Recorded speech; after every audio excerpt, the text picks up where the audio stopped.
midnight haze, echoes of the street ablaze. Shadows creep with lethal grace. I master the art of the chase. Enemies lurking hidden places. Every glance I fit their faces. Peril surrounds, I'm in this maze. Movement sharp, no time to waste. Time to waste.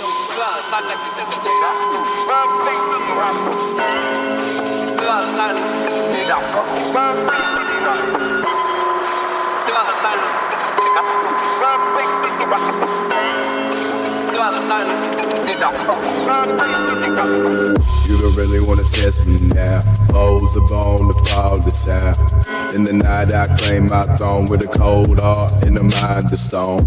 You don't really wanna test me now. Foes are bone, the fall the sound. In the night I claim my throne with a cold heart and a mind of stone. All dollars on the planet, billion down the day, and this cause a term of addiction. So they coming your mad, the song would love be near my nigga tissue. From whispers rise of violence, gone where Lord keeps twisted, hearts are torn.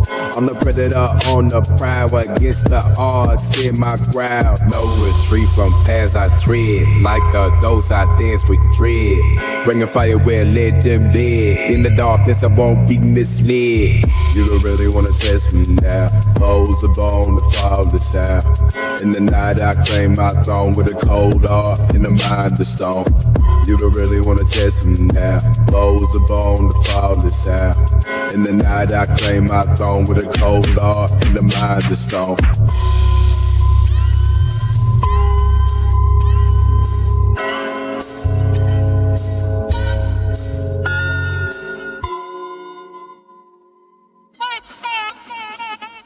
Eyes on the prize, shadow barely cling. Heartbeat sinks with the bass, let it ring. Every corner turn, dangers in sight. In this urban jungle, I'm ready to fight. Concrete beats and whispers collide. Chasing the thrill, no place to hide. Instinct sharp as a razor's edge. In the night, I stand on the ledge. Yeah, feel that pressure, let it build. No mercy in this game, it's hard to steal. In the night, shadows breathe, secrets unfold. Every corner holds story, raw and bold. Silent whispers where the break get trip with the pulse like the heartbeat can't be misled. Let it rise, let it roar. Music goes down, not ever door. The rest of the city is harsh and wild. Underneath the street lights, anger compiled. Eyes like daggers cut through the black. With every step, I'm coming what they lack.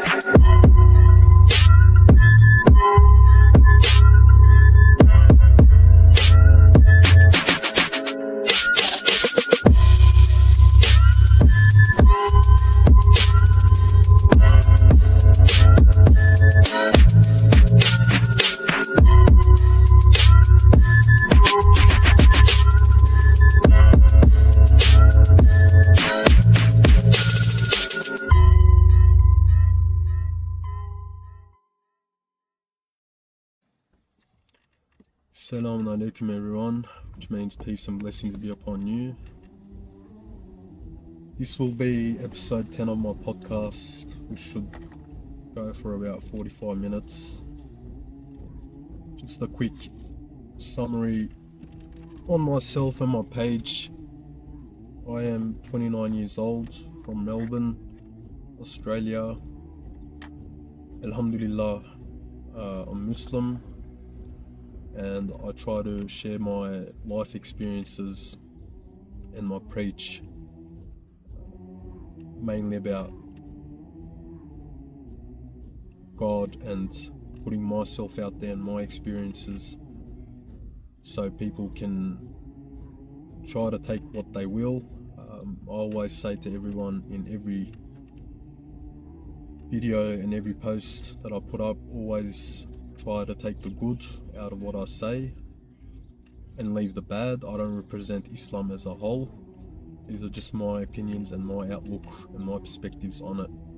I'm no scholar, I'm not educated in the sense where I don't have a degree or any sort of qualification. I just like to journal my thoughts on my page to help people out there, to help anyone out there that's willing to listen or take something out of it. So in saying that, whatever I say, it's not aimed at any particular person or organization. These are just my own personal experiences and opinions, and I'll talk about my prison experience. So I'll try to focus mainly on what prison is like, how the cells are, how the conditions are, just to give a sort of an outlook or a perspective into anyone wondering how it is to get locked up. I've been in there for 4 months. It wasn't much, but my main aim and intention in explaining all of this again is to put myself out there, to put my own true personal experiences. So to anyone out there that's thinking of going down that life, hopefully that they can see this video and realize that they shouldn't, because it's not the way to go, and 4 months was enough for me to realize that I don't ever want to go back there again. But yeah, I'll try to keep it focused on the outline, the timeline of start to end. So I got locked up. I got arrested in front of my parents' house. So the first thing that happened was, it was pretty much the end of it. I didn't even know that I was going to end up in prison, right? I had no idea at that time, because unfortunately I was really high, using marijuana, drugs, which led me there. I say this very clearly as an example. I started marijuana when I was 15. I got locked up at 28. It took me that many years for the marijuana to finally come to a point where I lost control. So Alhamdulillah, all praise be to Allah that I'm completely off it. I haven't touched any other drug, but besides the point, there is no drugs in any way. Marijuana is considered the least deadly drug, but it will catch up to you, right? So I was in front of my parents' house, completely fried in a way. Mine was just gone, right? And I'd just like to include as well, again for educational purposes, right? Because I want to spread this message so people can try to learn and not do the same mistakes that I've done. Before I got locked up, I was prescribed Vyvanse 70 mg, right? The strongest one for my ADHD prescription, for my ADHD symptom. And I was a few months into it, and before that I haven't been diagnosed with ADHD. So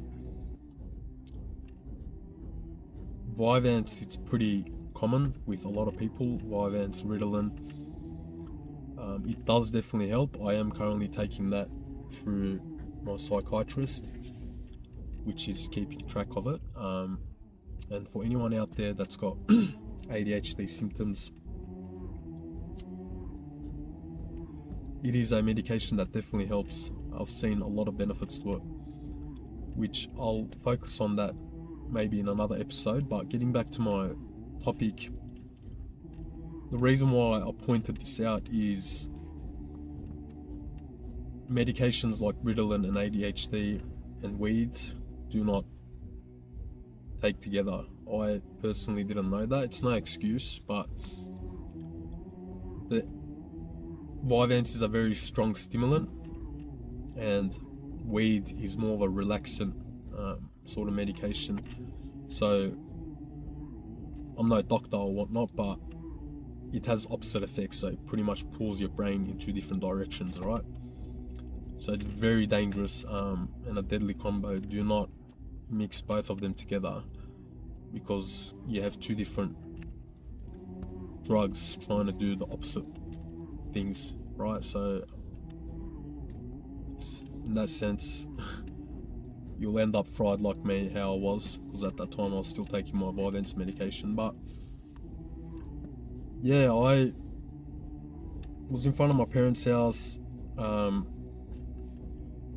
Again, I was out of control. I've never physically hurt anyone, but I was screaming and shouting because I wasn't really there, right? I can admit that. And that's the thing. I've lost all control, and that's the point that it comes to, where drugs of any sort will start making you act in ways and do things that you never thought you would ever do. And I had no idea that I was going to end up in prison, right? Like, that wasn't even on my mind. But I feel like that's the story with a lot of people. So the cops came, and because I was causing a scene, and I was under 60 kilos, right? So I was hitting below 59 because I wasn't eating, my body was just shutting down. So I was, right now I'm about 80. And that's the effects that drugs have on you as well. You stop eating and your body starts shutting down. But the police came and I was out of control, whatnot, and I remember most of it, but I was trying to move around and acting like a spastic, and I did get arrested a couple times before that. I got bail and a warning and whatnot. But when you're in that state of mind, those stuff don't click to you, right? Those are actually warnings, the system telling you, saying if you head down this path. And truth be told, a lot of people around me have told me that if you keep going down this path, you're going to end up in jail. I probably just didn't hear it or even acknowledge it, right? But yeah, the police came, and I remember I saw the pepper spray. It was a female officer. She took it out and she was about to pepper spray me, but as I said, I was really skinny, so I had no strength anyway. So they put their handcuffs on me and they put me in the back of the police BB van or whatever you call it, and it's really uncomfortable. And they make it really tight as well, especially if you're acting like a dumb cunt and you're being a smart ass. They make it tight on purpose, and they put it behind your back like that, so it's really uncomfortable. And I was in there and they forgot to take my phone, right? And I took it out from inside of my pocket, and I was, even before that, a week before that, 1-2 weeks before that, I was posting everything on social media, just ranting and just going spastic, right? Something that I would never do in that sense. But yeah, it took a lot of courage to even explain this. So if I do laugh and smile about it, it's not that I see this part of my life as something I'm proud of. It's still a video or a topic that I still struggle with to talk about, but what can you do? I'll do it for the better good, right? I feel like I should share that story, and it's part of my experience, especially for the youth. I'm 29. There's a lot of youth crime happening, a lot of people going down that path, unfortunately, and ending up in prison. So my message to you is, it's not worth it, right? It's disgusting. And one clear distinction that I want to make as well is, you get people that wear the badge of honor of going to prison like it's something good that they've accomplished. I don't see it that way, and I make many videos on it. In no way to try to put that on myself, saying, oh, I've been to prison and whatnot, because it's nothing like the movies. It's nothing like what you see on the internet, and as much as I try to explain it, even on my videos or any other video or any other movie, you won't truly understand that until you live it yourself, right? And I'm in a country of Australia, which the conditions are really, really good. So I know for a fact that other countries that are poorer, you know, in worse conditions, I can't even imagine what it feels like to be there. So, but even in a country like this, you still don't want to be in prison, right? So I do not wear it as a badge of honor in any way. And for the people that do, and a lot of men do this,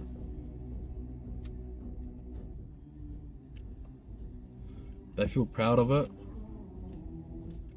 I'm not going to sugarcoat it. There's nothing to be proud of, bro. Like, it doesn't make you any more of a man. It doesn't make you any more of a sick cunt. It doesn't make you any more of a tough cunt. It's something that I'm ashamed of. It's something that everyone should feel ashamed of. There's nothing cool about going to prison or ending up there or having that experience. There isn't. And we have this culture, especially with the wogs and whatnot, or with the men that are, I've been to prison. It's something, it's a part of me. And, you know, they make it out to be like it's something good. It's not. It's disgusting.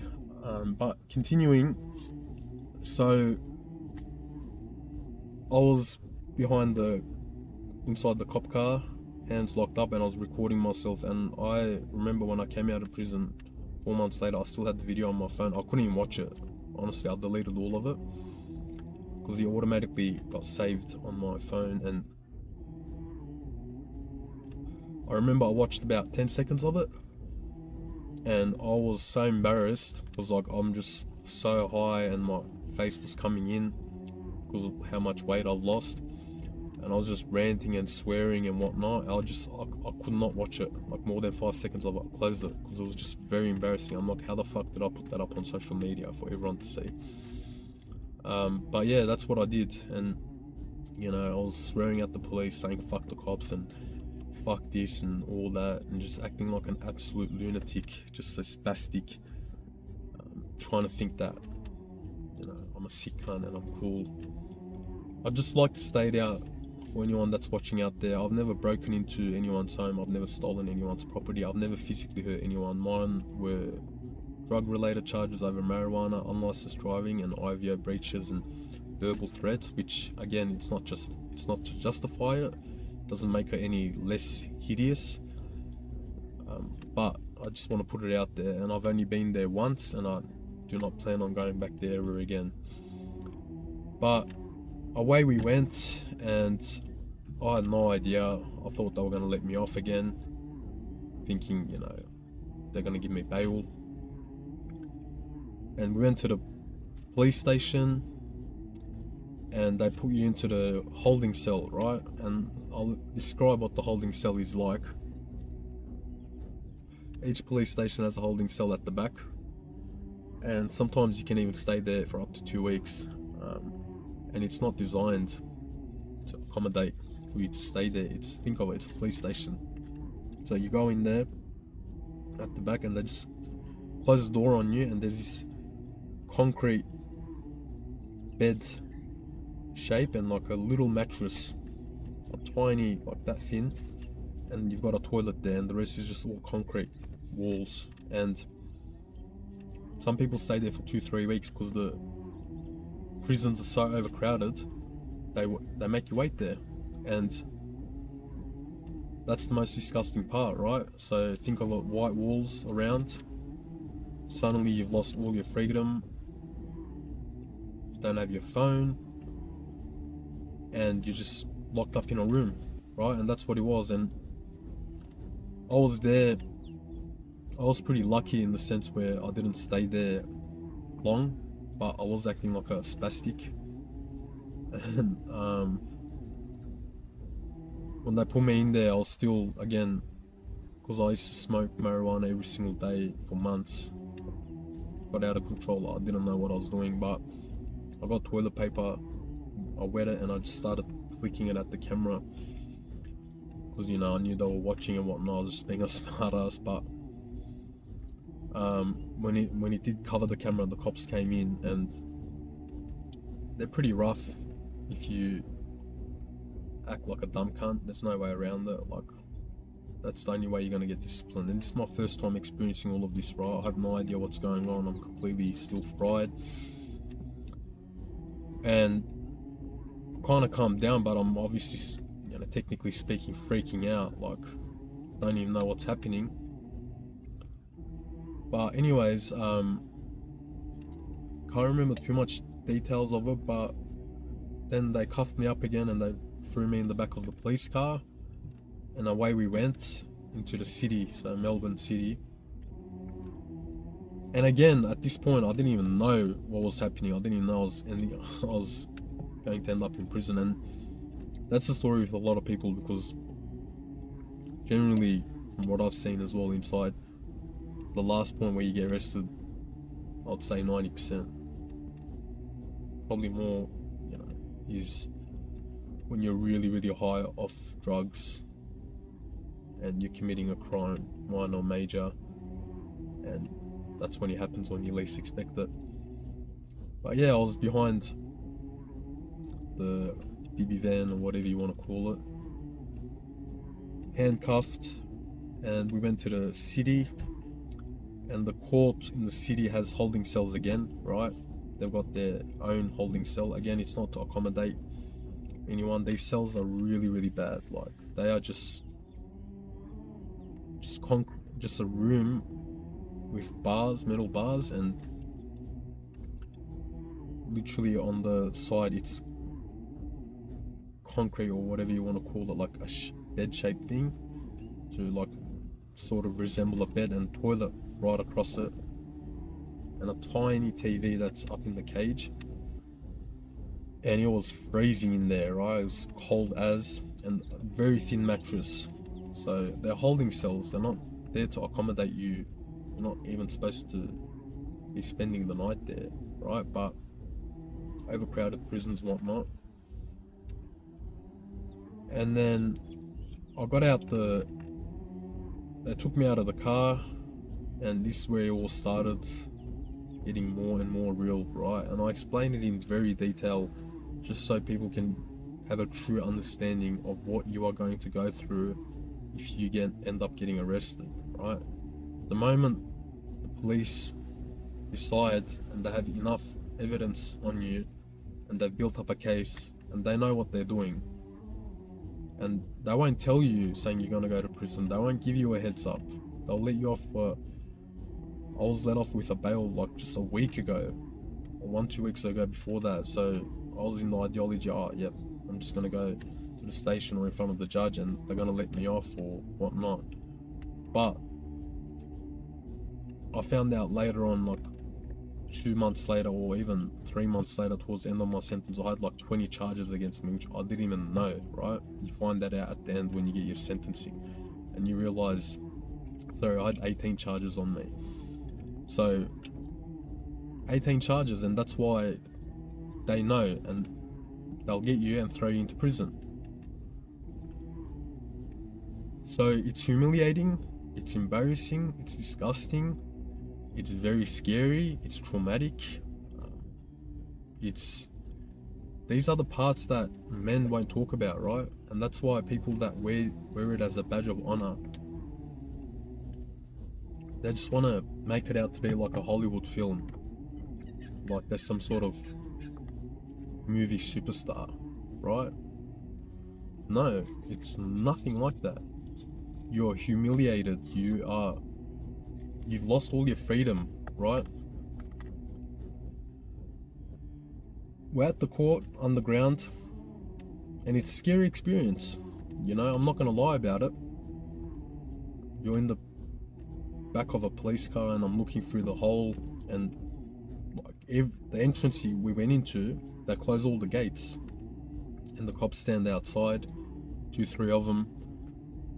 You realize then, right, that you've lost your freedom. Like, they won't even, not that you can run away, you're handcuffed, but doors closed, and as you're even going towards the city, I was looking out the window, and there's people going to work and just continuing their daily life, and I'm like, I don't know where I'm going, I don't know what's happening. But now reflecting back on it, that's what it was. And you realize how precious life is. And mine was 4 months, right? But take a lesson in this, that it doesn't take long for you to have a charge that could be way longer than 4 months. Could be years. Could be 5, 10, 15, 20 years. There are people in there that's doing 20 years, right? 20 years, really think of that. 20 years of your life gone. Like 4 months was enough for me to scare myself straight. But if you are getting caught with a large quantity of drugs, if you're in a bad environment, if you're carrying a weapon, if you're injuring someone, these are serious stuff, right? You don't get off with a slap on the wrist with that. But anyways, focusing on the journey of how it is, and I'll talk more detail about it because it's not something that I can cover in one episode. In this episode, I want to mainly cover just the conditions of it and how, from start to end, focusing on how the experience is. But yeah, the gates were closed and they take you out. We went in and straight away the first thing, they strip search you, right? First time ever I've been naked in front of any man, right? And it is the most embarrassing thing. And I have to explain this. I have to, because people don't talk about it enough. They don't want to put these details out there because it's embarrassing. It makes them look weak, right? But any person that's gone to prison has been strip searched, right? So I was standing there naked, butt naked, right? Everything off. And I'm sorry to say, it's inappropriate, right? But it is what it is. And it's embarrassing. First time ever, they're like, take off your clothes. And I'm like, what the fuck? Because you've lost all your rights. So I went in and took off everything. And they check every part of your body, underneath your armpits, between your legs. They make you bend down. Yeah, they make you squat. These are real, right? So I'd like to see any tough man that's been to prison that wears this as a badge of honor to explain this part of prison, right? They want to exclude this part out, but it's fucked. It's disgusting.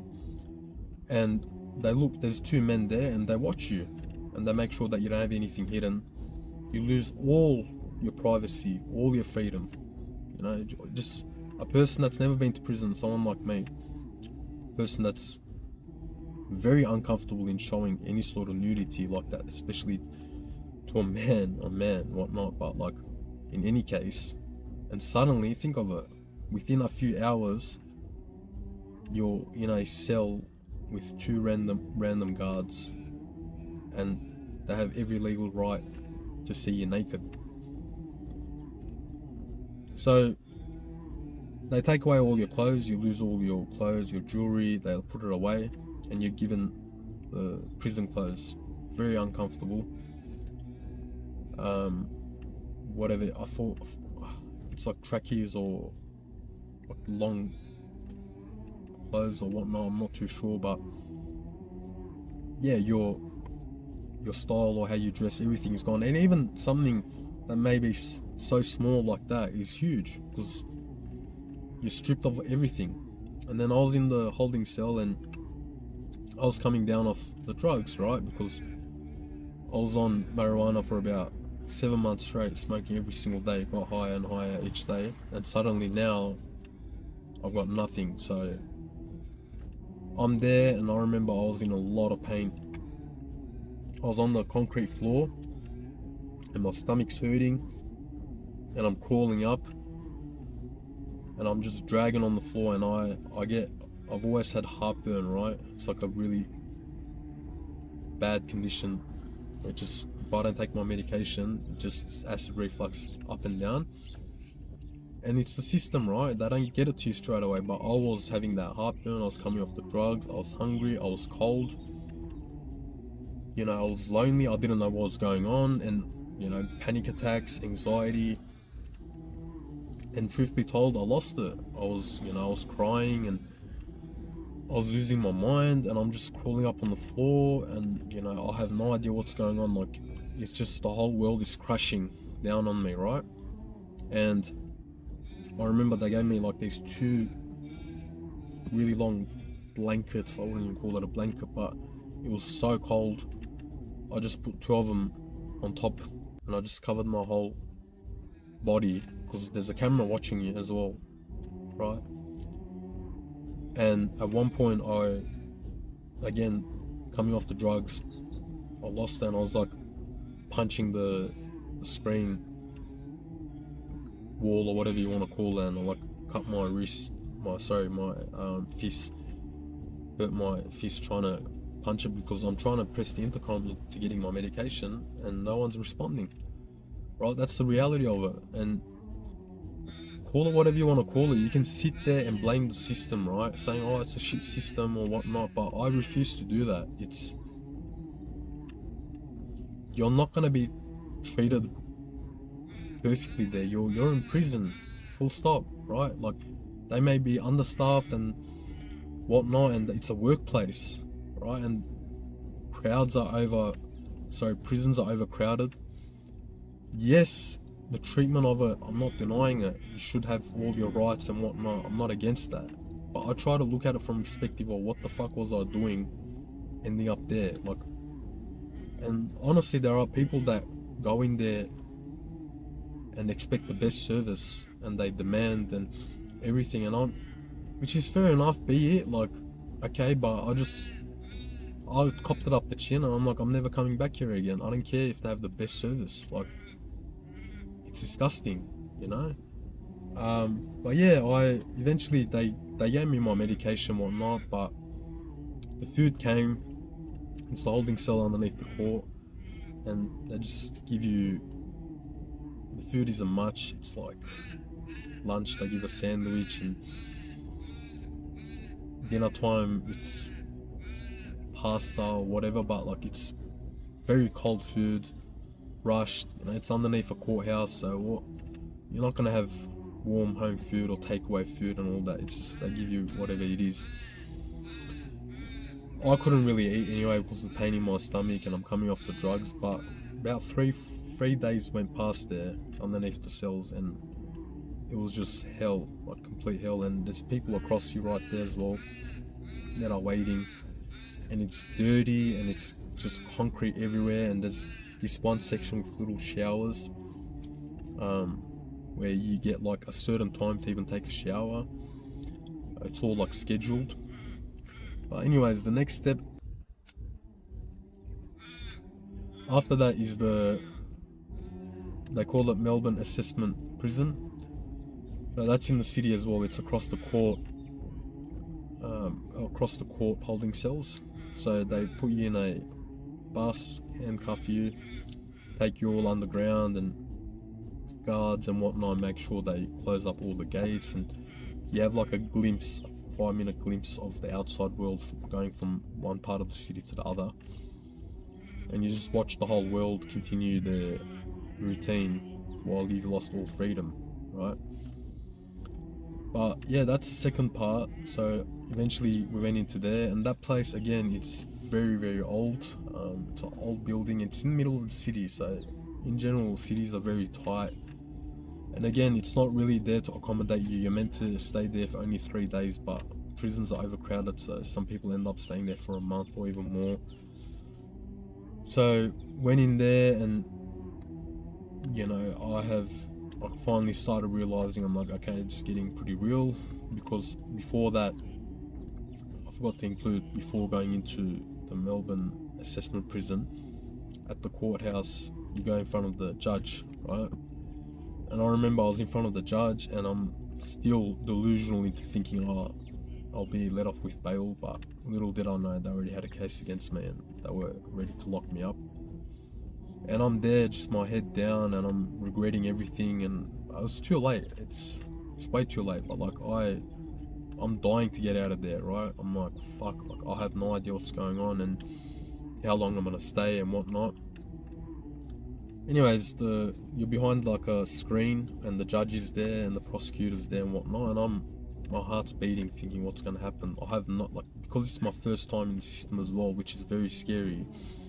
That's another part as well, scariest part, like, where you don't know the steps, you don't know anything about it, and I have no contact with the outside world at all. Like, I'm just going from procedure to procedure, like, they're just moving me forward, and it's very scary to not know, right? And that's another part of it as well, where cases take months and years for you to get a sentence, right? So there's people that's in prison that's been waiting for years to even get sentenced. So that's another shit thing as well, for you to even be there and you don't even know a date of when you're going to get out. Mine was, I call it 4 months, which is very minimal out of my respect to the people that are doing way longer time, right? But even that was enough for me. I didn't know my sentencing until my last couple weeks. Like, they just, because the whole system takes very slow, you got to see the lawyers and judges and whatnot. So you're roaming around for months or even years for some people, not knowing even a date, which is such a blessing to even know. At least you can say, at least on this time, at this year, or in a few weeks or in a few months, I'm getting out. You don't know. You wake up and you just wait and wait and wait. So I include this information for people to really try to imagine and grasp the reality of the situation, right? Not knowing, being in this situation, and you have to keep sane. You can't lose it, right? Anyways, Melbourne Assessment Prison, that's where you kind of go A grade maximum, B grade, which is more lenient. They kind of assess you there if you, depending on your charges, if you start trouble, whatnot. And obviously the Melbourne Assessment Prison, that one's maximum, so you can't even have metal forks. It's all plastic plates and plastic forks, right? And these little things become so valuable. Everything becomes valuable. Packet of coffee, tea, food, everything, like, because you're in prison, right? You've lost everything, and now it just gets real, really fast. But I went in there, and the cell there is pretty much very small, I'd say, and I mean tiny, probably literally the size, like, of a car park, you know, one car park space. Think of it like that. You go in one car park space, and right across these double bunk beds, on the left is the shower and the toilet, and it's just a straight wall. You've got a little table, a kettle, and a TV, like the length of a regular one car spot. That's how big it is, and I'm not ever exaggerating. It is tiny, like claustrophobic as, right? And you go in there and you're allowed out at 9 a.m. and they lock you up at 5 p.m. And how long would a regular car park space be? Probably be like 1.5 meters long, 1.5 meters wide, literally, just tiny. And you go in there, and at 5 p.m. they lock you up, and you're just on your bed doing nothing but watching TV or going to sleep until 9 a.m. And then at 9 a.m. there's this, because it's in the city, it's literally this oval that's like, so it's covered in buildings. And it was random, it scared me, came out of nowhere. But it's like covered in buildings, like tall, double or triple story, and in the middle is like a oval, and it's concrete. Everywhere's just concrete, there's no grass, and you just do laps there all day. Very small space. And then there's the canteen as well, which you get to spend $250 a month. That's the maximum you're allowed, and that's very little, because you can go through all of that in the first week. If you were to buy junk, you can buy chips and lollies and whatnot, but you got to kind of calculate your rations and make sure that that $250 lasts for that whole month for your actual needs. And there's toothbrush and toilet paper and shaving cream and gel and whatnot. Like, you have all your necessities that you wouldn't get from your local supermarket. So in that sense, Australia is pretty good, right? You have that bit of freedom. But again, like, everything becomes so valuable in the sense where I remember the first time I got my payment, I blew through all of it in like the first week. I just bought junk and lollies and whatnot, and then the rest of the 3 weeks I was out of money. And then Melbourne assessment prison, they don't give you much food. So in the morning, it's literally just 2 pieces of bread. You get a bit of butter and jam if you're lucky, and a handful of cornflakes. Lunch is a meat pie or a really small sandwich, and dinner you get like 1 plate of food, right? But I couldn't eat much because of my surgery in my stomach, but it's still very less food. So you need that $250 if you want to eat, because breakfast is barely breakfast. Lunch is just 1 small sandwich, which doesn't fill you up. So you're pretty much having like 1 main proper meal. The meal at night is pasta or chicken, but again, it's prison food. The chefs there make it. Yeah, it's not absolute garbage, it's still food, but you don't get a choice on what you eat. It's just, sometimes it's cold, sometimes it's undercooked, whatnot. I couldn't even eat most of my food anyway. I wasn't in the mood to eat. But that's the condition of it, right? That's the first part. And you get locked up, you're with your cellie, and a lot of the people there, I was surprised to know, they just go on antipsychotic medication, sleeping medication, which the GP there gives it to you because they were prescribed those medications on the outside. But you just pretty much get those medications to sleep. So a lot of people, when lock-in came, 5 p.m, they'll just sleep till 8 a.m, just take the medication and just sleep. I didn't. The only medication I took was antidepressant, which I took from the GP there, just to get by through my days. But because I wasn't prescribed any sleeping medication on the outside, whatnot, I couldn't get any of that. So most of the nights I was up. And as I said, you have to, all of this is going on, but you're in there with a couple hundred, few hundred men or whatever, and everyone's going through the same thing, so you can't snap. You got to keep it together. And I've seen people snap in prison in the middle of the night, 3 a.m, the guy starts banging his head on the wall. In that, I was there for about a week, or so, 2 weeks in the Melbourne Assessment Centre, and kid you not, there was probably about, from what I've seen, there was probably about 5 people that snapped, where they just got taken away to protection or to the mental asylum, because that's what it is. And it just comes to a point where you're under so much stress and so much trauma, and everything's coming on top of it and on top of each other, and that's the first stop where all the prisoners come. So that's where you get divided. And yeah, you see people breaking down, you see people crying, you see people starting fights, you see all sorts of stuff, right? It's a very depressing place. And it took about 1 week to even get through to my family, because I didn't know how to use the phone. I had to fill out the forms and get their numbers, but my family, luckily, they reached out to me. And I remember the first time I heard my sister's voice on the phone, it's main common area, I just broke down. Like, and you only get 10 minutes time, and it goes past like that, and I covered my face and I was just crying, and I broke down. But I did it in a way where others don't see, but it is what it is. These stuff happen. People try to commit suicide in there, right? People cry, people break down.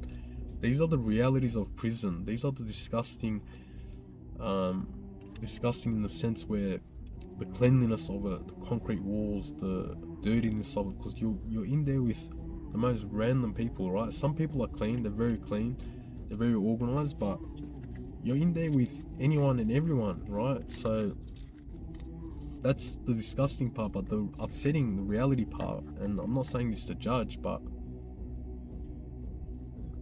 what, you wanna, if I came out here acting like a tough cunt, saying, oh, I've been to prison, this and that, and that's the thing that I don't understand when people do that. It's like, I've seen it. People cry, lose their mind, they get upset, they get depressed, they're on medication, they're on drugs. Like, why do you want to exclude all of this out? These are the raw realities of it. You don't have your mum and dad next to you, you don't have your friends, you don't have anyone, you're with randoms, right? And I'm not saying it necessarily that everyone there is bad. Yeah, you get some really nice, friendly people, understanding people, people that are there to help you, but then you get the group where they're just out to get you, and they're there to cause trouble, right? And they're there to do everything and anything to start a fight, an argument. So everyone's on their tippy toes, and respect goes a long way there. You have to be respectful, and that's when I realized, saying, wow, I was acting like a tough cunt out there, but here, respect goes a very long way, because no one will tolerate your shit. If you're a criminal, there's a bigger dog out there than you. If you have the guts or the balls to even arc up, do it then, because you're gonna get belted. You're gonna see what happens. So I generally am very respectful towards everyone. I've had my mistakes where drugs unfortunately made me act out in ways that I normally wouldn't, but that's where I learned. That was like the biggest lesson that I learned. People out here can be tough. Anyone can be tough out here. I was being a tough cunt out here as well, but when you go in there, you realize you have to be on your best behavior with inmates, because that person across you is going through the same thing. But yeah, from there I went on to B grade, which is better because that's where you actually settle down and the cells are a little wider, the food there is better, and there's like an oval and green space, and it's more for you to stay there for the long run. So it's designed, and they have lodges, so they have the cells and they have lodges where it's like a little apartment, and it's got 5 bedrooms. It's got a living room and a kitchen area, and they're really hard to get into. I've stayed in a few lodges. And then there's the cells as well. That's B grade. Maximum doesn't have this. Maximum is a lot more strict. So in that sense, yes, it is a bit more comfortable, but it's still prison. I ended up in B grade writing out the rest of my sentence the other 3.5 months, or the 3 months or so. But again, prison is prison. There's a lot more to explain. There's a lot more detail to it. This is just like a skim of it from the start to the end. But did my 3 months there. Finally, I got in touch with my lawyer. It was through legal aid, government funded. As I said, I didn't even know what my charges were and how long I was staying until the last 2 weeks I got out. It finally got finalized. And then I was given a date saying you're going to get out at this time. But yeah, B grade is more comfortable, whatnot. It's more relaxed. It's more set to stay there for long term. People that are doing years there as well. Of course, everyone wants to go there from maximum, because maximum doesn't have lodges. It's a lot more strict, a lot more security. But again, if you fuck up, if you start up a fight with anyone, you lose that privilege straight away and you go to maximum. So I've seen a lot of people in that 3 months,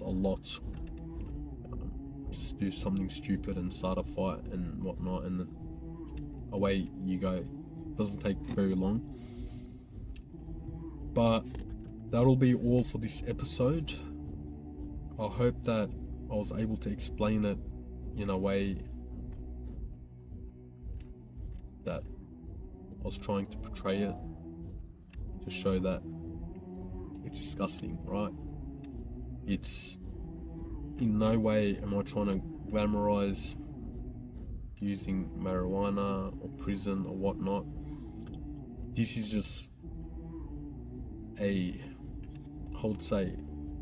dot into many stories and many things that I've seen and many traumatic experiences that I've witnessed, and the nights that I couldn't sleep and the shit that I've seen, and people try to commit suicide, and the fights and the trauma and the depression and losing your mind, your sanity. These all exist. It's disgusting for anyone out there that's using drugs. I was on that mindset, oh, I only do it once a week, I only do it here and there. It starts off like that. You never expect that you're going to end up in prison. That's pretty much the case with every person's story in there. You don't plan this stuff out, it happens. You find yourself at times in the wrong place at the wrong time. This doesn't justify any reason to commit crimes or whatnot. I admit my mistakes, and I feel like everyone that has been to prison should, and a lot of people do, a lot of people don't. You have two sides to a story in every scenario, right? But these are the realities, right? Prison is nothing like the movies. It's the most depressing place. Unfortunately, you get people that are happy to go back in there. They're okay with it, they like it, they glamorize it, they make it look cool, and they make it seem like, oh, they literally give off that vibe saying, oh wow, it's not that bad going to prison. No, you can do something really wrong, and within 5 minutes you'll have 10 people come and belt the fuck out of you, break your nose, and you'll be in hospital, right? This stuff happens. You can lose your mind, you can snap, you can cry, you can be depressed, you will have trauma that lives with you, that'll change you. It's really, really bad. These things exist, right? So my main message to anyone of any age, don't go down that path. It's not worth it. This was mainly focused on just the environment of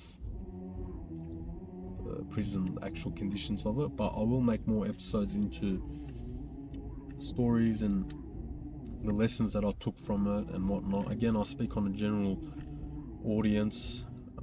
I don't give any names or whatnot. These are my experiences. I'm not specifically talking about any person or individual, but I do and I will get my message across as much as I can to save anyone out there to not go through the same traumatic shit experience that I've gone through. It's not something that I would wish upon my worst enemy. That's how bad it is. So anyone out there that's listening, thank you, I appreciate it. Again, take the good, leave the bad. Always trust in God. Alhamdulillah that I'm Muslim. If you're not a Muslim, that's okay. I'm still here to preach to all kinds, all faith, religious, non-religious, Muslim, non-Muslim, believer, non-believer. I'm here to just spread a universal message of preach and lessons. I'm not here to force my ideology of beliefs into anyone. So hopefully I've achieved my aim in trying to give that message out to everyone. But I'll see you on episode 10. Thank you, stay safe and take care.